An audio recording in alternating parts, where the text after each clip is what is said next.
Hi friends, मैं Radhe Shyam sir life line online classes से आज एक बार फिर मैं आप लोगों के सामने BA part 2 Hindi honours paper 4 का वीडियो लेकर आया हूं। इसके पहले भी पेपर 4 का वीडियो अपलोड हो चुका है और आशा है कि आप सब उसका लाभ उठाए होंगे।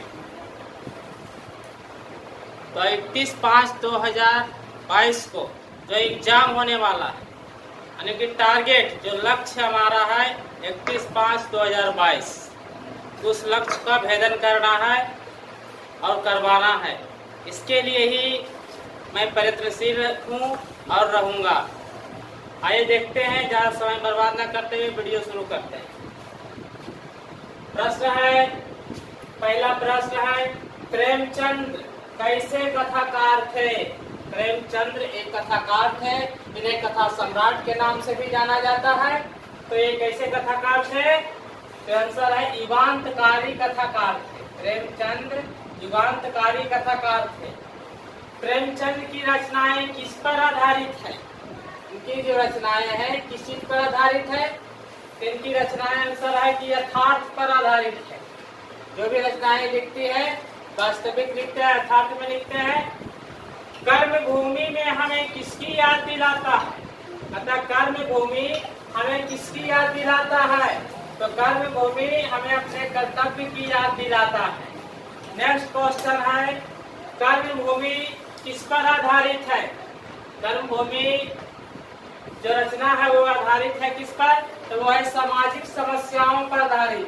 कर्म भूमि किस पर आधारित है? तो सामाजिक समस्याओं पर। हरीश्वरनाथ रेणु का जन्म कब हुआ था? हरीश्वरनाथ रेणु का जन्म 4 मार्च 1921 ईस्वी को पूर्णिया जिला में हुआ था और ग्राम था और आई हिंगना। ठीक। नेक्स्ट प्रश्न है, हरीश्वरनाथ रेणु का निधन यानी कि इनकी मृत्यु कब हुई थी? तो 11 अप्रैल 1977 ईस्वी को। हरीश्वरनाथ रेणु किस स्वतंत्रता संग्राम में भाग लिए थे? हरीश्वरनाथ रेणु जी एक महान स्वतंत्रता सेनानी भी थे और वो स्वतंत्रता संग्राम में भाग लिए थे। तो प्रश्न है यहाँ कि किस स्वतंत्रता संग्राम में? तो 1942 के। 1942 के जो स्वतंत्रता संग्राम हुआ था उसमें इन्होंने भाग लिया था। साहित्य और राजनीति में एक रास्ता भरने वाले कथाकार, हाँ बताइए कैसे कथाकार का नाम बताइए जो साहित्य और राजनीति दोनों में एक रास्ता भरता हो? तो वैसे कथाकार है हरीश्वरनाथ रेणु जी, कथा सम्राट। अभी मैंने आपको जिक्र किया था कि प्रेमचंद को कथा सम्राट भी कहा जाता है। अब यह प्रश्न कि कथा सम्राट किन्हें कहा जाता है? तो कथा सम्राट प्रेमचंद जी को कहा जाता है। प्रेमचंद्र की कहानियों में कौन बोलता है? हाँ देखो, तो प्रेमचंद की कहानियों में कौन बोलता है? तो प्रेमचंद की कहानी में ग्रामीण चरित्र के हृदय बोलते हैं। एक सर्वश्रेष्ठ आंचलिक कथाकार कौन है? तो हरीश्वरनाथ रेणु जी है सर्वश्रेष्ठ आंचलिक कथाकार। कृष्णा सोबती को ज्ञानपीठ पुरस्कार के लिए कब चुना गया? कृष्णा सोबती एक राइटर थी है ना, जिसे ज्ञानपीठ पुरस्कार के लिए चुना गया, लेकिन कब? तो है आंसर 2017 को। कृष्णा सोबती का प्रसिद्ध उपन्यास, कृष्णा सोबती ने बहुत सारे कृतियां लिखी है, इनमें से एक उपन्यास है जो कि बहुत ही फेमस हुई। वो प्रसिद्ध उपन्यास क्या है? तो मित्रों मरजानी। हाँ भागना मत, अरे रुको, अभी भागना मत वीडियो छोड़ के, इन्हें की भाग जाना आधे में। आधा में भागोगे तो कोई फायदा नहीं मिलेगा। देखते हैं नेक्स्ट, पूरा देखना है वीडियो। परीक्षा में पूरा के पूरा क्वेश्चंस को लिख कर आना है, तो ना तो वीडियो को स्किप करना है और ना तो आधा छोड़ के नहीं भागना है। पूरा देखो। नेक्स्ट क्वेश्चन है, मित्रों मरजानी। मित्रों मरजानी कब प्रकाशित हुई? तो मित्रों मरजानी 1966 ईस्वी प्रकाशित हुई। कृष्णा सोबती ने किसके जरिए स्त्रियों की दैनिक आजादी का प्रश्न उठाया? कृष्णा सोबती ने किसके जरिए स्त्रियों की दैहिक आजादी का प्रश्न उठाया? तो वो है मित्रों मर्जानी। हाँ, कृष्णा सोबती का ही एक उपन्यास है मित्रों मर्जानी, और इसी उपन्यास के द्वारा इन्होंने स्त्रियों का जो शोषण हुआ दैहिक या समाज मानसिक, तो उसके लिए प्रश्न उठाया कि स्त्रियों के लिए शोषण ना होना चाहिए।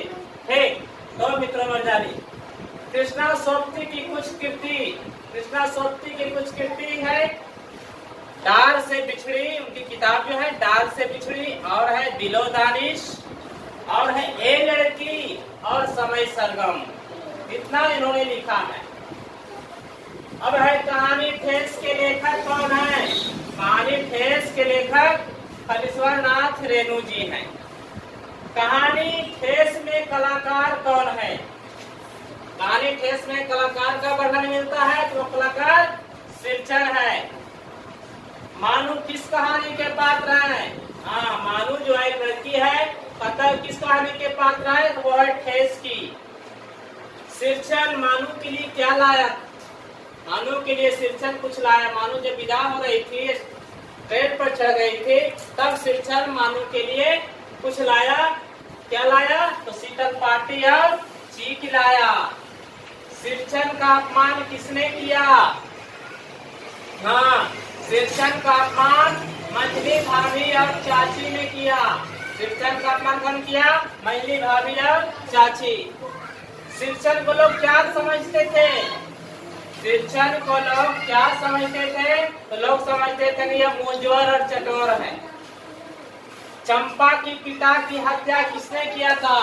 हाँ, आकाशदीप की जो है एक नायिका है चंपा, तो उसमें चंपा के एक पिता थे, तो चंपा के पिता की हत्या कौन किया था? बुद्धगुप्त। बुद्धगुप्त क्या था? बुद्धगुप्त एक जलदस्यु था। बुद्धगुप्त क्या था? जलदस्यु। बुद्धगुप्त किससे प्रेम करता था? बुद्धगुप्त चंपा से प्रेम करता था। चंपा का कर्तव्य उसे बुद्धगुप्त के लिए क्या सिखाता है? तो घृणा। हाँ, चंपा भी प्रेम करती थी बुद्धगुप्त से, लेकिन जब पता चला कि बुद्धगुप्त ने ही उसके पिता की हत्या की है, तब चंपा असमंजस में फंस गई है ना। एक वो तो प्रेम करती थी, इसलिए जो है उसके लिए कुछ भी कर गुजरना चाहती थी, परंतु जब पता चला कि बुद्धगुप्त उसके पिता की हत्या किया है, तो उससे घृणा और नफरत करने लगी। तो चंपा का उसे बुद्धगुप्त के लिए क्या सिखाता है? तो घृणा करना। बुद्धगुप्त तथा चंपा किस कहानी के पात्र हैं? तो दोनों आकाशदीप के पात्र हैं। चंपा का पिता का नाम क्या था? तो चंपा का पिता यहाँ मणिभद्र है, और कहानी में प्रहरी का कार्य करते हैं। तो मित्रों, यह जो क्वेश्चन जो सारे क्वेश्चन मैंने आप लोगों को बताए, ये question Munger university BA part 2 के थे। आप इसे स्क्रीनशॉट ले सकते हैं। Part 2 BA university Munger university BA part 2 के क्वेश्चन है। ऑनर्स पेपर है हिंदी, पेपर 4 के लिए है, जिसका एग्जाम 31 मई को होने जा रहा है। ये VVI क्वेश्चंस हैं, तो इस क्वेश्चंस को अगर आप ध्यान से देखेंगे, समझेंगे, तो आपके माइंड में बैठ जाएंगे और वहाँ आसानी से ऑप्शन पर बना सकते हैं।